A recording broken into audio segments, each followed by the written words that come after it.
자, 본론 부분을 보겠습니다. 바울이 자신의 서신의 본론을 본론 열기 단락, 본론 내용 단락, 본론 마무리 단락으로 구성했다는 점에서는 당대의 편지의 본론 진행 방식을 따랐다고 말할 수 있습니다. 그러나 바울 편지의 본론은 1차적으로 그 내용과 길이에 있어서 당대 편지의 어떤 내용들보다 엄청나게 긴 내용을 담고 있습니다. 물론 이러한 차이는 편지 저자의 상황, 목적 등에 의해 결정되는 것이기 때문에 우리가 그렇게 감사 단락이 좀 바뀐 것, 서두 부분이나 나중에 이제 결어 부분이 조금 더 변형된 것에 비교해 보면 크게 우리가 이렇게 형식적으로는 관심을 많이 쓰지 않지만 어쨌든 이 편지 본론 부분이 엄청나게 길어졌고 그 안이 굉장히 논리적인 어떤 배열이나 이런 구성이 되어 있다는 점은 당대의 일반 편지, 우리가 이제 바울 서신을 일반 편지 안에 포함된다고 이제 얘기했잖아요. 그러니까 당대 일반 편지에 비교해 보면 비교하지 못할 만큼 어떤 그런 체계성을 갖고 있다라고 우리가 말할 수 있습니다. 한 가지 우리가 이제 상식인데요. 여러분 로마서 있잖아요. 로마서가 이제 편지인데 엄청 길잖아요. 여러분 그 엄청나게 길다라고 느껴지는 그 느낌, 그거 사실이에요. 우리가 갖고 있는 현재 보존되어 있는 우리 고대 편지 중에서 로마서가 가장 깁니다. 그러니까 여러분들이 로마서를 읽을 때 엄청 길다 이렇게 생각하는 것은 당연한 것이고요. 아마 이 로마서를 받아든 그 로마교회 성도들은 사도로부터 뭔가 왔다고 했는데 이만큼 두꺼운, 오늘날 우리가 이렇게 얇은 종이에다가 프린트해서 딱 주니까 이렇게 얇지만 여러분 이거를 파피루스에 써가지고 그죠? 이렇게 마치 우리 돗자리, 그 돗자리가 갈대로 돼 있잖아요. 그러니까 그것이 돗자리 같이 말아가지고 로마서를 써가지고 보냈다고 생각해 보세요. 그 편지가 얼마나 컸을까? 아마 지게에다가 메고 가야 됐을 수도 있어요. 봉투에는 못 넣어가고. 그거를 받았을 때 이 로마 교회 성도들이 얼마나 놀랐을까? 게다가 고대 교회에서는 이 서신이나 이런 책들을 눈으로 읽고 하는 게 아니라 앞에서 또 개인이 읽는 것도 아니고요. 앞에서 낭독자가 그 편지를 낭독해 줬단 말이에요. 예배 시간에. 그러니까 여러분, 복음서나 사도행전은 단락을 줘서 예수님의 이야기를 우리가 나눠서 이야기하면 되지만 로마서는 뭐예요? 편지잖아요. 그럼 여러분 편지는 나눠서 읽어야 됩니까? 일반적으로 한 번에 읽는 게 상식이에요? 그렇죠? 한 번에 읽어야 되잖아요. 물론 이제 로마서는 한 번에 읽기는 힘들어서 그렇게 하지 않았겠지만 그냥 상식선에서 이거를 한 번에 읽었다고 생각을 해보세요. 만약에.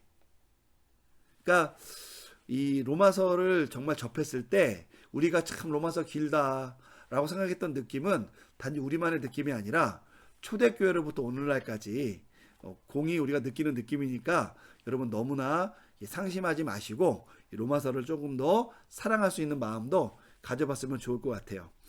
아마 이것이 당시 로마교회 성도들과 우리가 공유하는 그런 마음 중에 하나일 것이다라고 저는 생각합니다. 당연히 진리를 읽어서 우리가 진리 가운데 거할 수 있는 축복을 받은 것은 말할 것도 없겠죠.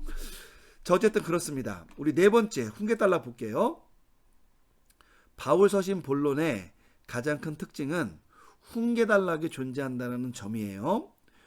이는 교회 공동체가 지켜야 할 여러 가지 계명들 및 덕목들을 모아놓은 형태로 본론에 포함되어 있지만 본론과는 구별된 단락이라고 말할 수 있습니다.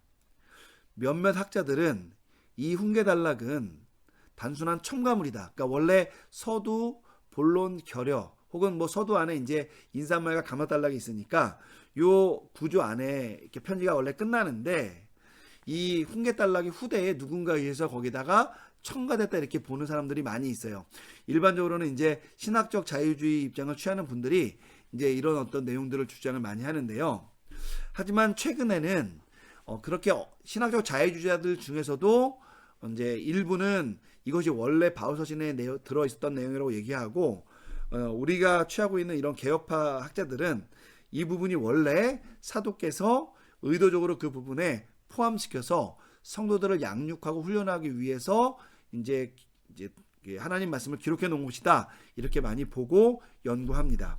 그런데 단순하게 독립적으로 넣어놨던 것이 아니라 이 훈계단락은 앞서 언급한 본론 단락 있죠. 이 앞에 나왔던 3번에 있는 이런 내용들, 이 부분에서는 주로 신학적 혹은 주제적 논의가 다뤄지는데 바로 요것으로 근거한 요 내용에 근거한 적용 부분이 이 훈계단락 안에 들어있다 얘기한다는 거예요. 근데 여러분 결국 훈계단락은 결국은 교회 성도들의 상황에 대해서 훈계를 주기 위해서 들어가 있는 걸 거니까 결국 우리가 이 훈계단락을 보면 이 주제의 내용이 결국 교회의 성도들의 상황과도 연관된다고 우리가 볼 수 있겠죠. 그러니까 쉽게 말하면 성도들의 어떠한 상황과 형편 그리고 그들의 어떤 예수님을 이해하는 방식, 복음을 이해하는 방식에 문제가 있었을 때 사도께서 그 문제를 이론적으로나 주제적으로나 신학적으로나 성경적으로 풀어서 설명을 하고 그래서 뭘 교정해 주는 거냐면 잘못 이해했던 방식을 교정해 준 다음에 그러면 이것을 어떻게 실천할 것인가까지 사도께서 편지 안에서 다 다루어 줬다는 거예요. 여러분 엄청난 노력을 했다는 것을 우리가 예상할 수가 있고요. 사도 바울은 또 많은 시간을 감옥에서 보냈잖아요. 근데 그 감옥에서 오랜 시간을 보내면서조차도 사도께서 이런 일을 하셨다라는 거죠. 또 여행 가운데서도 이런 편지를 보냈다. 여러분 저로서는 상상하지 못할 만큼 사도께서 엄청나게 수고와 헌신을 했다라는 부분을 이 편지를 작성했다라는 요것만으로도 크게 느끼고 있습니다. 여러분 하여튼 그 점을 좀 염두에 두시면 되겠고요. 특별히 이러한 특징과 관련하여 학자들은 바울 서신의 본론부가 직설법, 명령법의 구조로 구성되어 있다라고 이야기도 합니다. 여러분 직설법이라는 것은 우리가 흔히 말할 때 서술하는 걸 직설법이라고 하고요. 명령법은 무엇을 하라 마라 이렇게 명령하는 걸 얘기하는 거잖아요. 그러니까 직설법 부분이라는 건 뭐냐면 주제적인 내용, 신학적인 내용, 또 마땅히 알아야 될 내용들을 서술해주는 부분을 주제적인 내용이라고 직설법이라고 하고요. 이제 명령법이라는 말은 이제 그것에 근거로 한 실천 부분.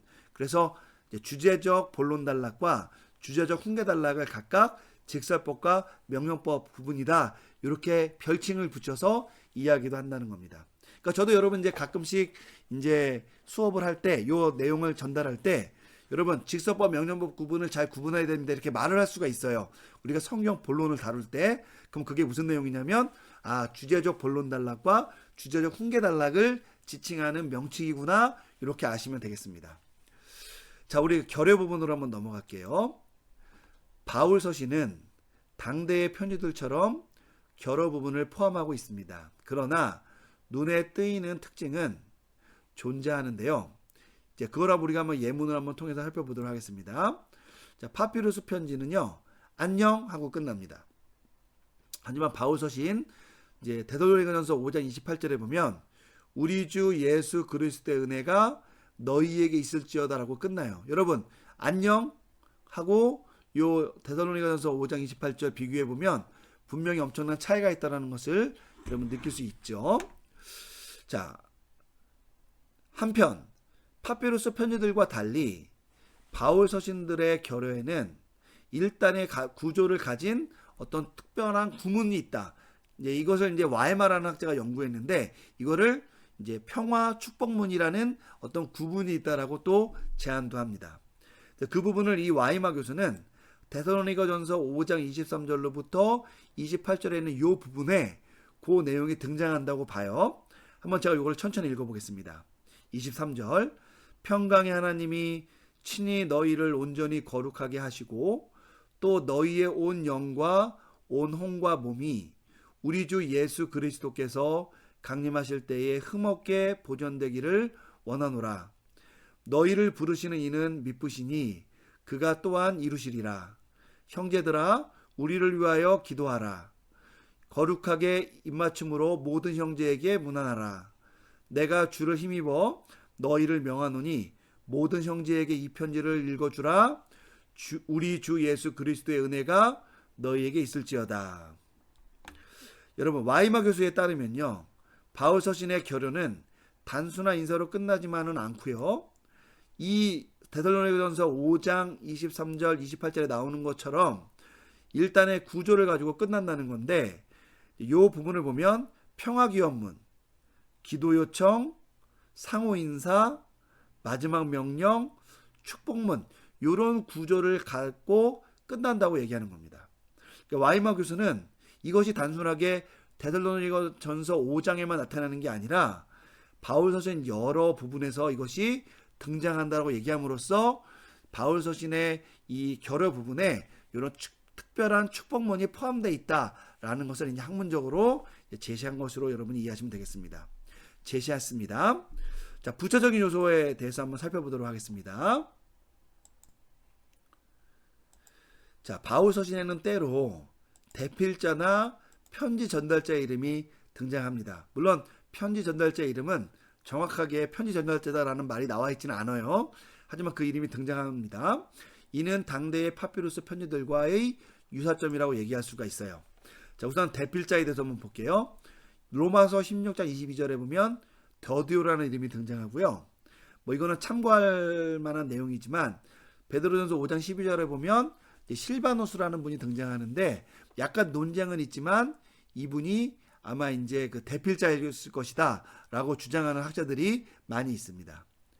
자, 두 번째 이제 편지 전달자에 대한 부분인데 여러분 이건 제가 앞서 말씀드렸듯이 정확한 건 아니에요. 추측이지만 당시에 누군가가 분명히 편지를 전달했어야 되잖아요.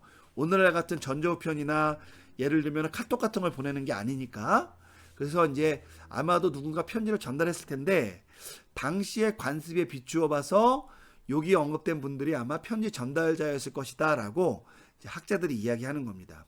예를 들면 에베소서의 두기고, 그리고 빌립보서의 에바브로디도, 빌레몬서의 오네시모, 베드로전서의 실바누스, 요한삼서의 데메드리오, 그리고 고린도전서의 스테바나, 보도나도, 아가이고, 그리고 고린도후서의 디도와 형제, 그리고 디도서의 세네와 아볼로. 아마 이런 사람들이 이 사도 바울의 편지의 어떤 중요성도 있고 또 전달자가 확실해야 편지가 확실하게 전달되기 때문에 이분들이 교회를 오가면서 편지를 전달했을 것이다라고 추측을 합니다.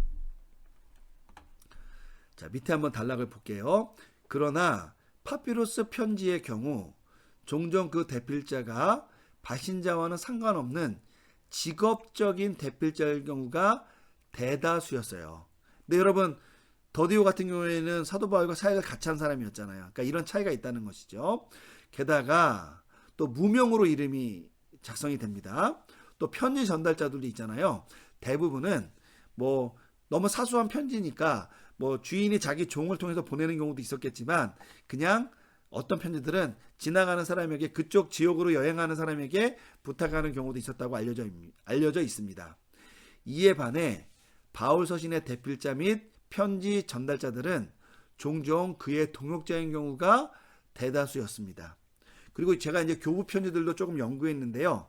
교부 편지들을 보면은 대다수의 편지 전달자들은 그 교회의 집사님들, 그러니까 여기서 말하는 집사님들은 이제 감독과 장로와 집사에서 중직자를 얘기하는 건데요. 이게 교회의 일을 크게 담당하는 사람들이 이 편지가 위조되거나 누락되지 않도록 귀중하게 보존해서 편지를 전달했다는 그런 내용들이 이제 종종 발견됩니다. 한편 파피루스 편지와 관련하여 바울 서신들의 큰 특징은 이게 좀 굉장히 아쉬운 부분이에요. 하나님 뜻은 있었겠지만 편지의 작성 날짜가 하나같이 남아있지 않아요. 여러분 편지 작성 날짜가 남아있었으면 우리가 사도 바울 서신을 연구하는데 엄청나게 도움이 됐을 건데 하나님이 이걸 허락하지 않으셨을까? 왜 이것을 남겨놓지 않았을까? 근데 여러분 원래 사도 바울이 기록하지 않았을 수도 있고요. 뭐 저는 그렇게 생각을 합니다. 원래 기록이 안 돼 있었던 것 같아요. 그렇지만 이제 바울 서신을 보존하면서 날짜를 일부러 누락시킨 걸 수도 있습니다. 왜냐하면 날짜가 기록이 되어 있으면은 이제 이것이 한시적이라는 이미지를 줄 수가 있잖아요. 그 안에 하나님 말씀이 들어있고 영성적인 가치가 있다고 판단하고 있는데, 그런데 제가 보기에는 왜 그러면 이것이 원래 없었다라고 생각을 하냐면요. 여러분 플라톤의 편지라든지 세네카의 편지라든지 당대의 이 많은 편지들을 보면은 물론 세네카의 편지는 그렇지 않은 경우가 많지만 바울 당시의 전후, 바울이 살던 시대의 전후에 많은 유명한 사람들의 편지 이 모음집을 보면요. 저자 이름이 많이 생략돼 있어요. 그리고 받는 사람 이름만 기록되어져 있습니다. 근데 여러분 받는 사람 이름만 기록돼 가지고는 편지가 전달될 수 없잖아요. 그러니까 원래는 보내는 사람, 받는 사람, 또 이 편지 보낸 날짜, 주소가 다 원래는 써 있었을 건데 이것을 이제 이 사람이 편지를 보낸 다음에 이것이 보존할 가치가 있어서 이 편지를 어떻게 했을까요? 수집해서 모아놨을 거 아니에요. 모으면서 어차피 플라톤이라는 사람, 물론 플라톤 편지도 거의 다 보존되어 있습니다만 어쨌든 이 편지를 보낸 유명한 사람이 보낸 편지인 걸 다 아니까 거기다 굳이 이 사람 이름을 반복할 필요가 없었다는 거죠. 그래서 임의로 본론 중심으로 편지를 보존했다는 거예요. 근데 여러분 바우서신은 어때요? 구체적으로 편지 보내는 사람 그리고 받는 사람이 다 표시되어 있고 또 결론 부분, 또 결의 부분에서도 모든 내용이 잘 다 담겨져 있잖아요. 그러니까 바울서신은 일단으로는 어떤 특징이 있냐면 처음부터 끝까지 완전하게 보존됐다는 거죠. 그러니까 사실 이게 사도 바울의 편지의 권위를 나타내 주는 거기도 하는 겁니다. 그런데 날짜를 왜 구문 완로에 있었다면 보존하지 않았을까? 의문점이 되는 거죠. 그러니까 저는 개인적으로 사도 바울 편지를 들고 왔던 이 디모데나 여러 가지 형제들이 혹은 제자들이 모든 것을 상황을 통해서 이야기해 줬기 때문에 아마 이 날짜가 원래 기록이 안 돼 있었던 것이 아니었을까라는 생각을 해봅니다. 하지만 만약에 기록되어 있었다면은 정말 그것이 없는 것은 정말 아쉬운 일이에요. 바울 신학자로서는. 우리 모두에게. 하지만 기록되어 있었을 때 지워졌던 것 같지는 않고 원래부터 기록을 안 했다라고 생각을 하면은 그냥 뭔가 우리가 아쉬운 대로 또 연구를 열심히 해서 또 이렇게 잘 찾아가자 이런 어떤 스스로를 격려하면서 넘어가면 되겠습니다. 자, 그런 내용이 여러분 이제 뒤에 설명해 놨습니다.